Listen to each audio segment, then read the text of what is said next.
Welcome back to Drug Talk, everybody. In today's video, we're going to be discussing a new COVID medication known as Paxlovid.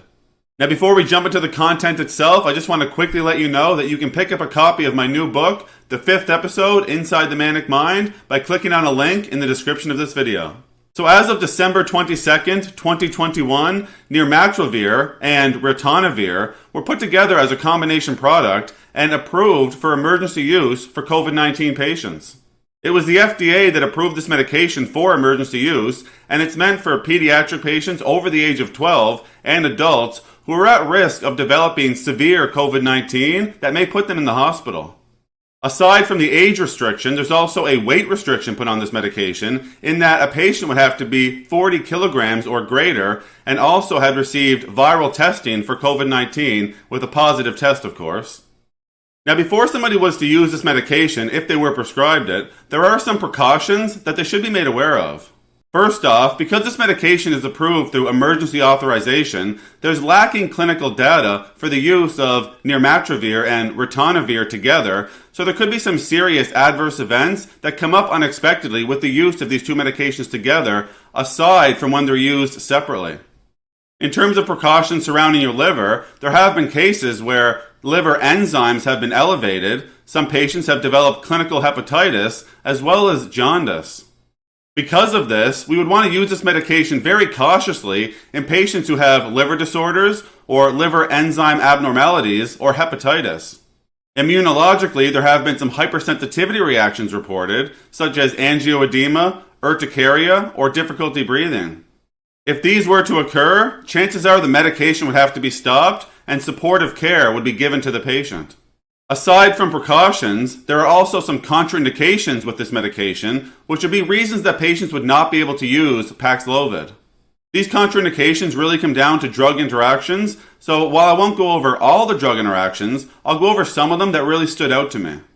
This medication should not be given alongside with lurasidone or Latuda, as well as clozapine. These are antipsychotic medications. There are two statins that cannot be taken with Paxlovid, them being lovastatin and simvastatin. And we would also avoid giving this medication with sedative hypnotics such as triazolam or midazolam.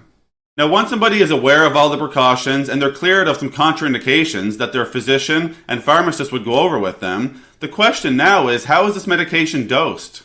So if a patient is prescribed Paxlovid because they're at high risk of being hospitalized due to COVID-19, they would receive two medications, as I mentioned before. One being Nirmatrelvir, which would be two 150 milligram tablets for a total of 300 milligrams per dose, as well as Ritonavir 100 milligram tablets. So a patient would take two tablets of Nirmatrelvir and one tablet of Ritonavir twice daily with or without food for 5 days. They would want to start taking this medication as soon as possible after being diagnosed or testing positive for COVID-19, and they would want to also start this medication within 5 days of the onset of symptoms. Now, what happens if somebody misses a dose of Paxlovid? Well, if you realize that you missed a dose within 8 hours of your scheduled dosing time, you can take a dose as soon as possible and then resume your regular dosing schedule. But if it's greater than 8 hours from when you were supposed to take a dose, you would skip that dose and then take your next dose at the regular time. Never double up on this medication to make up for a missed dose.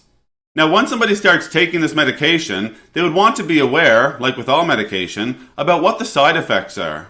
The two most common side effects are gastrointestinal side effects, one being that 3% of people experience diarrhea, and the other is that 6% of people experience an altered taste. Aside from the common side effects, there are also some more serious side effects, such as the development of toxic epidermal necrolysis or Stevens-Johnson syndrome. Some people may find on their blood work that there's an increase in their liver enzyme levels, and some patients may develop hepatitis. And lastly, some patients may experience hypersensitivity reactions, which may include angioedema. That's all we're going to discuss today about Paxlovid, which is a combination medication, once again, of Nirmatrelvir and Ritonavir. Take care.